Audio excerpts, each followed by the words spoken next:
Consent under duress is coercion. But when you live in a kingdom where theoretically anyone in power could take your life on a whim, what qualifies as duress? And is consent even something you have access to? Welcome back to the third and final part of my consent series, where we take a look at consent and the role that it plays in the Apothecary Diaries. I'm Ape the Otaku. I have read all 14 of the Apothecary Diaries light novels, plus novels 15 and 16 in the web novel. And today we're going to be talking about freedom, consent, and the illusion of choice in the Apothecary Diaries. You guys already know the vibes. We're going to break this video down into three main sections. First, we're going to go over how no one, and I mean no one in this story, has 100% power or autonomy over their own lives. Then we're going to talk about how those in the kingdom that do have power very often do as much as they can to try to balance the scales in the power dynamics between them and the ones they care about. And lastly, we're going to examine how all of this affects the role of sexual consent in the Apothecary Diaries. And the point of this video is the same as the point of the first two videos that came before it, to analyze how consent is being used thematically in the Apothecary Diaries and examine who,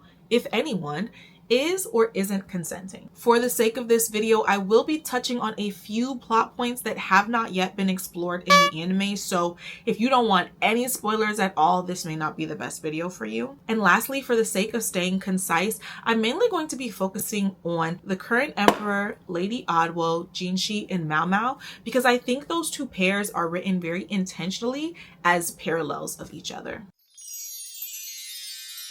When I say no one in this kingdom has full autonomy over their lives, I mean it. The current emperor sits at the head of the kingdom. The power dynamic between him and literally every other single person in the kingdom, including Jinshi, who is second behind him, is so great that no one is even allowed to say his name. Yet there are multiple examples in this story of him not being able to maintain his autonomy. The first example we're going to explore, I already talked about in a previous video, and that is when they are deciding who is going to take his virginity. And yes, I said when they are deciding, because this is not a decision that is given to him to make. And in his attempt to assert his autonomy in that situation, he winds up roping in Lady Odwo by choosing her rather than have the decision that was already made forced on him. Still on the topic of the current emperor and Lady Odwo, we also learn that the emperor did not want to take any consorts or concubines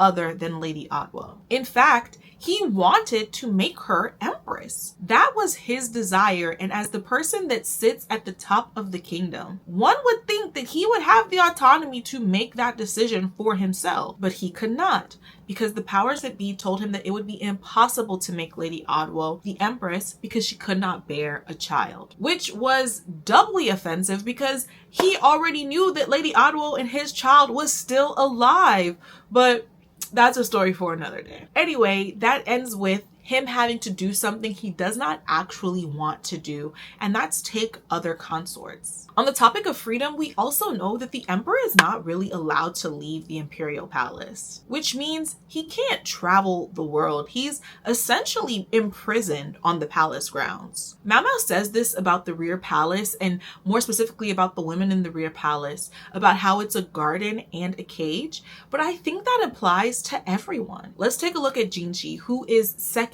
in the kingdom. The only one above him is the current emperor himself. Yet Jinshi is deprived from virtually any and everything that he actually wants for himself. And further, despite being on the winning edge of the power dynamic within the kingdom, he still has to go through great and extensive lengths to secure himself any semblance of freedom. Let's start with why Jinshi even exists in the first place. Because as we all know, that's not even his real name. Jinshi is a moniker that the imperial brother had to assume as part of a bargain with the current emperor. Jinshi so desperately wants to abdicate and gain some control over his life, but even to make the choice to give up his power is not one he has the freedom to make for himself. I know we've already talked about the branding scene in a different video, but I want to revisit that scene and look at it in a new perspective. Despite being the second most powerful person in the kingdom, Jinshi is well aware that it is not enough for him to just state his desire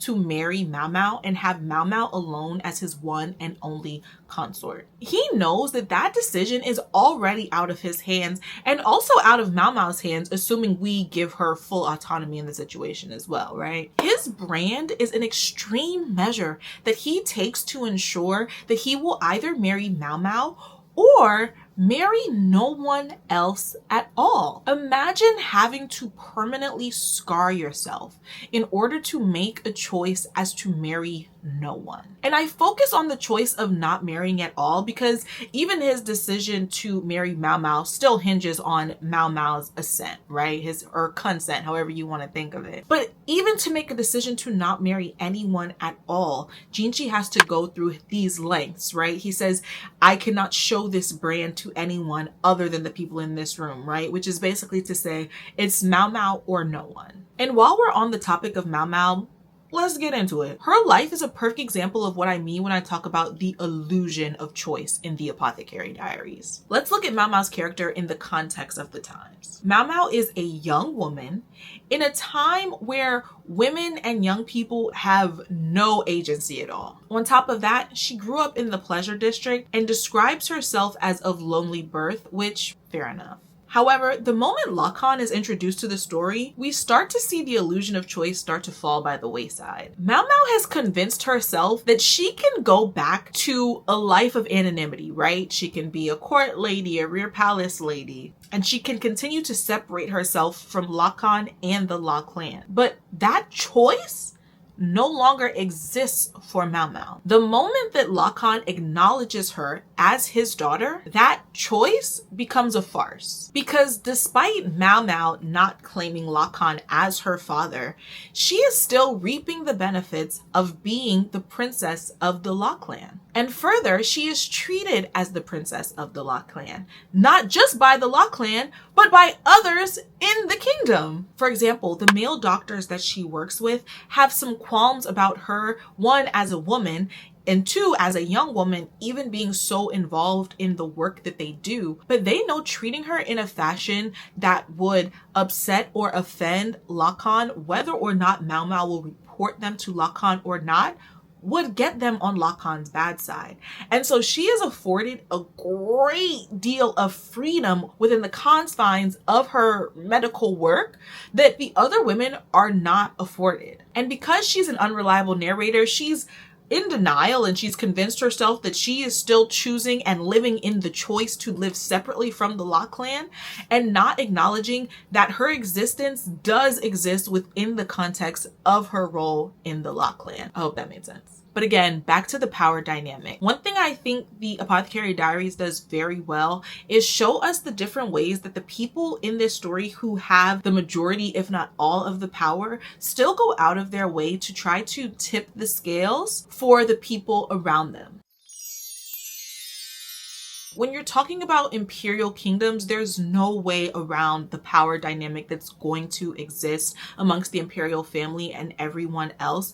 But we do see the imperial family in the Apothecary Diaries, which in this case is the current emperor and Jinshi, try to balance out the power dynamic as much and as often as they can. Let's look at the current emperor and Lady Otwell. Despite not being able to keep her as his one and only consort, he does keep Lady Otwell around as a high consort for as long as he possibly can. And once he can't, he does what he can to offer her as much freedom as he can, which isn't much, but in many ways, it's more than what he himself has. Moving into the Southern Palace, Lady Otwell is now afforded the freedom to travel and see more of the world than the current emperor ever has, or maybe even ever will. Now, granted, she can't go alone and she can't go that far. I don't think they're ever off of kingdom grounds. But again, when compared to the current emperor, who is essentially imprisoned in the imperial palace, we see much is being done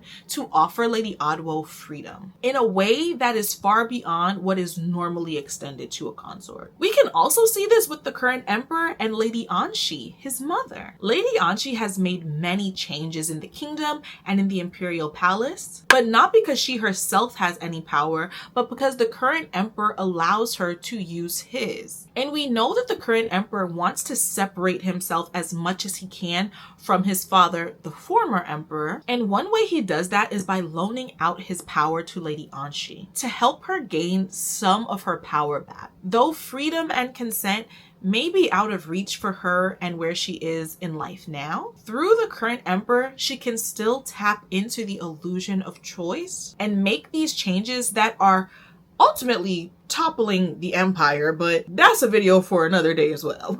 Okay, also let's take a look at Mao Mao and Jinshi. Jinshi wants Mao Mao to do what he wants Mao Mao to do. Yes, of course.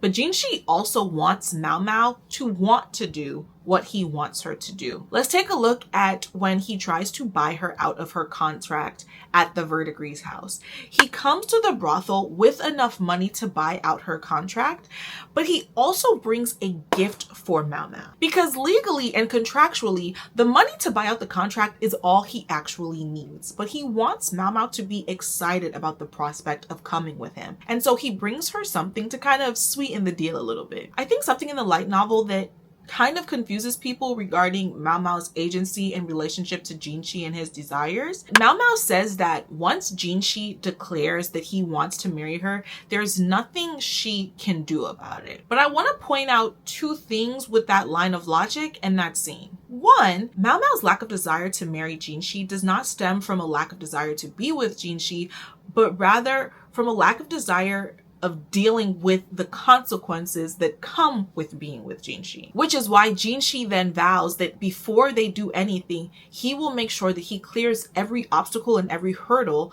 that is in their way of Mao Mao being able to live the type of life that she wants to live with Jinshi. And two, if Jinshi's word and Jinshi's desire was all it took to eliminate Mao Mao's ability to consent or dissent to their marriage, they would have been married by now. Like, clearly there's some agency happening here with Mao Mao, and it's because Jinshi is giving it to her. Lacan as well, but let's not get too much in the weeds.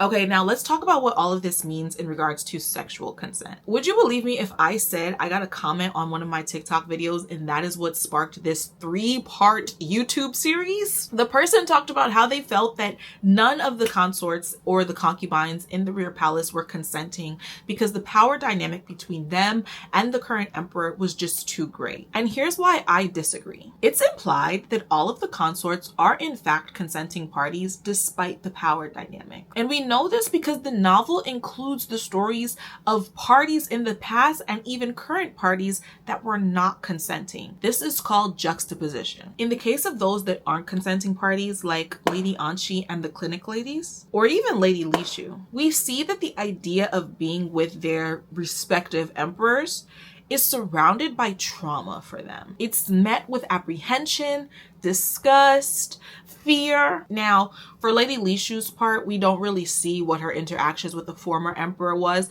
but we know that even just the thought of being physically intimate with the current emperor is enough to have her soul leaving her body, okay? Yet the remainder of the consorts are all written to be willing participants when it comes to physical intimacy with the current emperor. I mean, Eileen is darn near foaming at the mouth trying to be a consort, okay? I also want to touch on Lady Odwo because I believe in the case of Lady Odwo and the current emperor, many people read Lady Odwo's lack of desire to become his consort as a lack of consent. And yes, it is true that theoretically to refuse the emperor in this time is an impossibility. But in one of the later light novels, Lady Odwo poses the question of how would he have reacted if I would have told him that I did not want to become his consort. She muses about what would have happened if she would have spoken up and verbally expressed her dissent. And I think we can read that and imply that she believes that there was a chance that that would have been okay with him. But again, they were both so young, neither of them knew any better. And if was a fifth, we'd all be drunk. I say all of that to say Though the power dynamic is a reality for all of the characters in this series, we see that there is still space for what we in modern times would consider consent, or a lack thereof. I'm not done yet, but if you've made it this far, don't forget to give this video a thumbs up and then share it with a friend that you know loves the Apothecary Diaries as much as you and I do. I would love to grow this channel. Let's recap. When it comes to freedom, consent, and the illusion of choice, none of the characters in the Apothecary Diaries have 100% autonomy over their lives or decisions. Keeping that in mind, the ones with the most power in the story do go out of their way in order to try to balance the power dynamic that exists between them and the ones that they love and care for. And we can see evidence of this regarding sexual consent when we look at the willingness and unwillingness of the various consorts and concubines in this story to be with their respective emperors. I genuinely hope you guys have gotten something, not just from this video, but from this entire video series. I have thoroughly enjoyed diving into it and doing all of the excess research that I've had to do to really get my point across with this series. I think Natsuhiko just crafts this story so excellently, and she makes such a poignant statement about consent, dissent, sexual abuse, sexual assault, and I think that it's important that we honor that statement by properly examining what's in the story. Anyway, now that this series is over, what other things do you guys want to talk about with the Apothecary Diaries? Let me know. See you next time. Mwah.